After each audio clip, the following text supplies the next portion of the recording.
하루하루 문숙. 안녕하세요, 여러분. 하루하루 문숙입니다. 여러분들과 함께 이렇게 아름다운 폭포에서 같이 이론 강의를 하러 왔습니다. 자, 오늘 이론 강의는 궁금해하시는 자연식이라는 것에 대한 그 기본 원리가 무엇인가?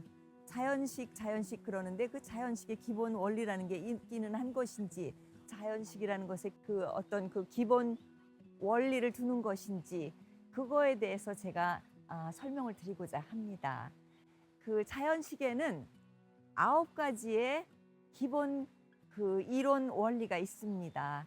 조지 오사와라는 분이 그 이 이론을 정리해 주셨어요. 그런데 그게 너무 잘 돼 있어 가지고 그 자연식 커뮤니티에서는 이거를 그냥 기본적인 자연식의 기본 어떤 원칙으로 쓰고 있습니다. 그래서 그걸 하나하나 제가 짚고 넘어가면서 그게 무슨 뜻인지, 그리고 아마 어떤 거는 여러분이 이미 들어보신 걸 거예요. 그래서 그런 걸 하나하나 짚고 넘어가는 그런 그 강의를 한번 해보겠습니다. 자, 자연식의 기본 원리 그러면 자연식이 비건을 자연식이라고 그러는 건지, 많은 사람들이 그렇게 착각을 하죠. 아니면 그냥 베지테리언을 자연식이라고 하는 것인지, 그 자연식의 원리라는 것이 이미 잘 알려져 있는데 마침내 자연식의 9가지 기본 원리를 짚고 넘어가고자 합니다. 제일 첫 번째 오는 것이 여러분 많이 들어보신 거예요.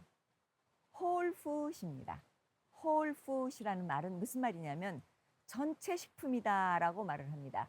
전체 식품이라는 것에 대한 설명을 잠깐 해볼게요. 홀푸드는 이렇게 보시면 됩니다. 그럼 홀푸드 아닌 게 무엇이냐? 홀푸드 아닌 거는 프로세스 푸드, 가공식품을 말합니다. 예를 들어서 감자가 있고 감자 칩이 있다. 그러면 감자는 홀푸드에 속하고 감자 칩은 가공식품에 속합니다. 사람이 인위적으로 손을 대지 않은 상태, 그리고 자연적인 모습을 그대로 알아볼 수 있는 그런 자연적인 상태를 유지하고 있는 식품을 홀푸드, 곧 전체 식품이라고 합니다. 그래서 그렇게 구분을 하시는 거를 빨리 기억을 하셔야 됩니다. 가공식품을 봤을 때 가공식품 중에서도 쓸 수 있는 제1차 가공식품들이 있습니다. 그것이 우선적으로 순위에 꼽는 것이 뭐냐면 말린 겁니다. 말린 거는 원래의 모습과 약간 다르게 보이지만 원래의 모습 그대로 말려서 다시 물을 부어서 부활시킬 수 있는 그런 음식이기 때문에 말린 것들을 홀푸드로 포함을 시켜서 쓰는 경우가 많습니다. 2번째는 프로즌입니다. 프로즌은 이미 에너지가 떨어지기 시작하는 상태이긴 하지만 가공식품 중에서는, 그러니까 현지에서 그 홀푸드를 구하지 못할 경우에 2번째로 구해서 쓸 수 있는 것이 얼린 식품입니다. 얼린 완두콩이라든가 얼린 양파라든가 이렇게 1차 얼린 프로즌 푸드를 말합니다. 음식을 다 만들어서 얼려진 거 아니고요. 그 자체를 그대로 얼린 그거를 말합니다. 그 3번째가 기름입니다. 올리브 오일, 코코넛 오일, 그런 것들은 가공식품입니다. 전체 식품이 아닙니다. 전체 식품으로 먹을 때는 아보카도 오일보다는 아보카도를 직접 먹죠. 그게 전체 식품이죠. 그대로 뽑아낸 그 기름을 프로세스 푸드, 가공식품임에도 불구하고 자연식에서 약간의 작은 양을 씁니다. 그 다음에 4번째 발효식품이라고 하죠. 간장이나 된장이 여기 포함됩니다. 많이 쓰지는 않지만 가공이 된 것 중에서 자연 발효를 시킨 간장이나 된장, 1차 발효를 시킨 그런 어떤 식품들을 많은 양을 쓰지는 않지만 그것도 약간을 씁니다. 원래 그것보다는 무엇을 제일 먼저 쓴다고 그랬어요. 그 애시드를 쓸 때는 레몬을 쓰죠. 왜 레몬을 선호하는지 이제 알겠죠? 레몬은 홀푸드입니다. 식초는 프로세스, 1차 가공 음식입니다. 그래서 자연식에서는 제1순위가 레몬을 쓴다. 그 다음이 사과식초, 감식초, 현미식초를 약간의 양을 가미를 합니다. 그래서 그런 식으로 그 홀푸드과 가공식품을 구분하는 능력을 우선 기르시고요. 그 다음에 가공식품 중에서도 쓸 수 있는 가공식품이 어디까지인가를 구분하시는 능력을 기르시는 게 좋습니다. 자, 그럼 두 번째로 넘어가 보겠습니다. 두 번째는 natural, 자연적인 물건이어야 합니다. 인위적으로 만들어진 것이 아니라 자연에 의해서 생성된 자연적인 물질이어야 합니다. 우리 몸이 자연적으로 생성된 유기물체이기 때문에 자연적인 것만을 받아들여서 분해해서 소화해서 흡수해서 배설할 수 있도록 기능이 만들어져 있기 때문입니다. 그래서 그 내추럴, 자연적이지 않은 것이 우리 몸에 들어왔을 때 우리 몸은 그것을 향해서 싸우는 과정이 생기고 어떻게 할지 모르니까 제거하려는 그런 어떤 그 힘이 계속 작용을 하게 되는 과정에서 염증을 유발합니다. 항상 어딘가에 인플레이션, 염증이 돌고 있어요. 그래서 그 염증들이 온갖 문제를 일으킵니다. 그 네이처에서 온 것만을 우리 몸이 감당할 수 있다는 것을 꼭 기억하시기 바랍니다. 세 번째는 fresh입니다. 그게 무슨 뜻이냐면, 자, 이게 만약에 식품이라면 이거를 잘라서 식품으로 쓴다고 자르는 순간부터 에너지가 강화하기 시작합니다. 그래서 우리 몸에 들어오는 것은 가장 원래의 상태와 가까울 때에 먹는 것이 우리 몸이 가장 순조롭게 우리 몸에 도움이 됩니다. 그래서 항상 프레쉬를 기억해 주세요. 그 다음에 네 번째 설명드리겠습니다. 네 번째는 요즘은 정말 힘들어요, 이게. 왜냐하면 비료나 제초제를 너무나 많이 쓰기 때문에 여기에 이것이 네 번째로 붙습니다. organic, 유기농법으로 기른 것이어야 한다. 유기농법 정도가 아니라 자연에서 그대로 자란 것들을 사용하는 것이 1순위입니다. 자연에서 나는 그대로를 먹어야 합니다. 농약을 얼마나 치느냐, 제초제, 특히 제초제가 어떻게 작용이 되느냐, 그건 굉장히 중요한 역할을 합니다. 농약을 치거나 제초제를 친 것은 우리 몸만을 망가뜨리고 우리 몸을 오염시키는 것이 아니라 땅을 오염시키고 물을 오염시키고 공기를 오염시키고 자연을 다 오염시켜서 지금 우리가 굉장히 급박한 상황까지 와 있습니다. 될 수 있으면 화학 비료나 화학 제초제 그런 것들을 마구 뿌려대지 않은 그런 음식을 우리가 소화함으로 해서 장의 그 environment, 우리가 요즘 계속해서 뭐 프로바이오틱이다 이런 걸 계속 먹고 있지 않습니까? 그건 왜냐하면 그런 제초제 뿌린 거, 농약 뿌린 거를 계속 먹으면 안에 있는 좋은 프로바이오틱들이 다 죽어나가요. 그래서 그런 식품을 바꿈으로 인해서 우리에게는 특별히 프로바이오틱이 필요하지 않습니다. 그래서 식품, 그러니까 라이프 스타일을 바꿔줘야 돼요. 전체적인 그림을 보고 전체적인 라이프 스타일을 서서히 바꿔가는 걸로 초점을 맞추시면 됩니다. 자, 여기서부터는 조금 디테일로 들어갑니다. 다섯 번째는 무엇인가 하면요. 여러분의 몸이, 특히 면역이 가장 선호하는 것은 여러분이 살고 있는 땅에서 난 음식을 먹을 때가 그렇습니다. 그래서 우리나라에도 그런 말이 있죠. 신토불이라고. 그래서 로컬입니다. 내가 살고 있는 이 땅의 물을 먹고 내가 살고 있는 이 땅에서 나는 식품을 먹고 공기를 마시고 이렇게 해야지 우리 몸이 얼른 그것을 우리 몸으로 변화시키는 데 문제가 없습니다. 그런 원활한 그런 신진대사가 일어날 때에 우리 몸의 면역성이 유지가 돼요. 자연식에서는 꼭 될 수 있으면 내가 살고 있는 곳에서 가장 가까운 곳에서 난 그런 식품을 선호해라. 그런 게 기본 조건으로 들어가 있습니다. 특히 꿀 같은 경우에는 30마일 그 안에 있는 걸 먹어라 그런 말이 있습니다. 그래서 그런 것들이 특별히 면역에 도움이 됩니다. 자, 거기까지 잘 기억하셨죠, 여러분? 자, 여섯 번째입니다. 여섯 번째는 시즈널입니다.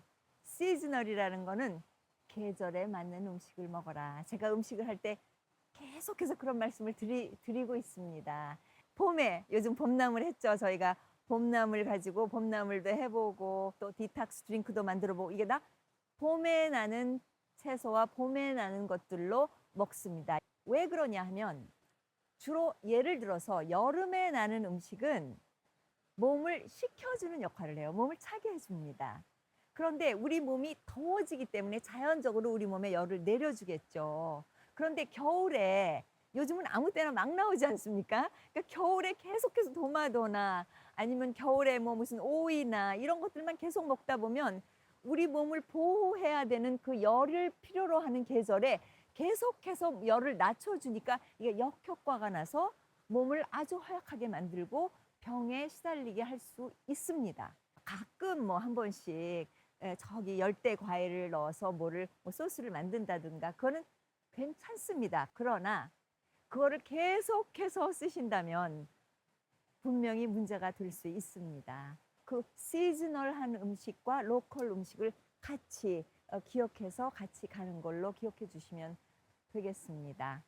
자, 7번째 거는 정말 재미있는 거예요. 뭐냐 하면 ancestral이라고 하는데 그게 뭐냐 하면 너의 조상이 누군가를 보아라 라는 말입니다. 한국 사람이 북유럽 사람들의 식생활을 그대로 카피해서 계속 먹는다면 분명히 문제가 생깁니다. 예를 들어서 북유럽 사람들은 육식을 주로 합니다. 거기는 여름이 아주 짧죠. 그런데 우리 동양 사람들은 옛날부터 우리 조상 때부터 주식이 곡물입니다. 그래서 곡물을 주식으로 하는 민족은 장의 길이가 월등히 길어요. 그래서 계속해서 내려가면서 소화하고 흡수하고 하는 과정이 깁니다.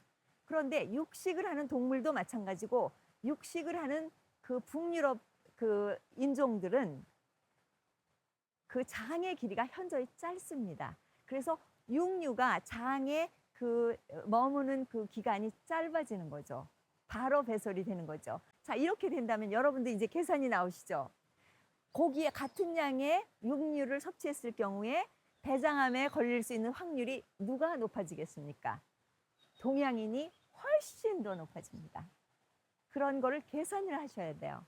여기서 가장 중요하게 기억하실 거 너무 복잡하니까 전통을 생각하시면 돼요. 그 전통이 우리에게 주는 아주 강렬한 메시지가 있습니다. 그래서 그 전통에서 다시 배우고 또 다시 활용하고 그리고 기억하고 그래서 우리는 어떤 것을 먹었을 때 가장 건강했나 다른 민족이 먹었던 음식들을 뭐 간혹 먹으면서 즐기는 거에는 크게 문제가 없습니다. 허나 그거를 너무 선호해서 우리의 전통을 다 무시를 하고 그쪽의 식생활로만 완전히 바꿨을 때 문제가 벌어집니다. 그래서 제가 하와이에 오래 있을 때는 저는 그 북부 사람이기 때문에 하와이에 살지만 하와이 사람들보다는 그 쌀을 선택할 때 그 열대지방 쌀은 이렇게 긴 쌀입니다. 근데 저는 우리 쌀은 이렇게 동그랗고 조그마죠. 일모작밖에 안 되는 쌀이죠. 그게 더 기운이 단단하고 그 북부 지방 사람들이 선호하는 쌀입니다. 그래서 저는 하와이 살 때 중간 정도의 쌀이 있습니다. 열대쌀 아니고 아주 딱딱한 쌀 아닌. 그래서 그 정도를 선택해서 먹었던 기억이 있습니다. 그런 것과 마찬가지로 우리가 알고 있어야 된다는 것입니다. 그래서 알고 있는 것과 모르고 있는 것과는 천지의 차이가 납니다. 그래서 이제 여러분은 아셨으니까 아하 그래서 전통이 중요한 것이로구나. 어디를 가든지 내가 누구냐가 섰을 때에 그때에 서로의 그 대등 관계가 되는 것이 이 음식의 자연식의 이론에 속해 있습니다. 재밌죠? 8번째 들어갈게요. 8번째는 공교롭게 이게 동양 사상이 들어가 있습니다. 그게 뭐냐면 in sync with nature. 그런데 그 in sync with nature라는 게 무슨 말이냐면 네이처와 밸런스를 맞춰라 그런 말입니다. 근데 그게 뭐냐, 뭐에다 밸런스를 맞추냐, 어떤 기본으로 밸런스를 맞추냐, 여기에서는 결정적으로 음양오행을 말합니다. 풍수와 마찬가지죠. 음양오행에 맞춰서 그 기운을 돌려서 그 기운에 맞게 자연 요리와 자연 치유식은 말할 것도 없고 그 수행식에 이르기까지 그거를 알고 맞춰서 먹어라. 이게 시즈널, 아까 말한 그 계절에 맞춰서 먹는 것과도 비슷한 그 공통점이 있습니다. 5가지의 그 기운과 음과 양의 조화, 여기서는 따뜻한 것과 찬 것을 말합니다. 여름에는 시원한 음식을 먹어야 되고 기운이 시원한 음식을 말합니다. 겨울에는 기운이 따뜻한 음식을 먹어야 우리가 사는데 지장이 없고 면역이 크게 출렁거리지 않습니다. 그대로 와서 그대로 가는 거기에다 우리 몸을 맞춰서 식생활을 하라는 것이죠. 우리 몸이 대강 그걸 알고 있어요. 어떻게 아느냐 하면 여름이 되면 토마토가 맛이 있어요. 그리고 지금 여름인데 여름이 되어가고 있는데 팥이 가끔 뭐 팥이 들어있는 걸 약간은 먹지만 겨울같이 그렇게 팥이 먹고 싶지는 않습니다. 그래서 우리 몸은 이미 기억하고 있어요. 우리 몸에서 오는 느낌을 따라가시면 이게 대강 맞습니다. 감이 와요. 그래서 그게 이제 다음 9번째 오는 거랑 또 연관이 되는데 그 다음에 오는 것이 delicious. 맛있어야 돼요. 그게 바로 우리 몸이 주는 신호입니다. 제가 어떤 분을 만났어요. 뭐 이상한 걸 넣어가지고 막 갈아서 드시더라고요. 근데 막 시꺼매요. 그래서 제가 물어봤어요. 이렇게 담아가지고 꿀꺽꿀꺽 마시더라고요. 그래서 제가 맛이 있으세요? 그리고 물어봤더니 아유 맛이 있어서 먹나요? 몸에 좋은 거니까 먹죠. 자 이렇게 되면 어떻게 되겠어요? 틀렸습니다. 모든 것이 지금 말한 그 8가지가 맞는 음식이면 마셨을 때 몸이 아 하고 편안해하는. 그러나 설탕을 많이 넣은 케이크 한 조각을 먹었을 때는 여기서 현란해서 몸을 잃어버리게 됩니다. 그래서 그런 음식을 절대로 가까이 하지 않는 이유가 바로 그거예요. 우리 몸이 우리에게 소통하고 있는 그 언어를 차단해 버려요. 너무 쾌락을 그 위주로 한 음식들은 그 가공 음식들이 그렇습니다. 그래서 그거를 점점 끊어가다 보면 우리 몸에서 그 기분이 살아나오기 시작해요. 그래서 어떤 것들은 이렇게 보기만 해도 이게 먹을 수 있는 것인지 안 먹어야 되는 것인지 감이 옵니다. 기름을 좋다고 한 숟가락을 떠서 먹어보세요. 어떻게 되겠어요? 생각만 해도 이러잖아요. 그럼 그게 몸이 싫어한다는 얘기예요. 그러나 그 한 숟가락의 기름을 산뜻한 로컬 야채에다 넣어가지고 살살살살 비벼서 한 숟가락을 먹어보세요. 그럼 그 똑같은 기름이 야미 이렇게 되거든요. 그러면 어떤 게 맞는가?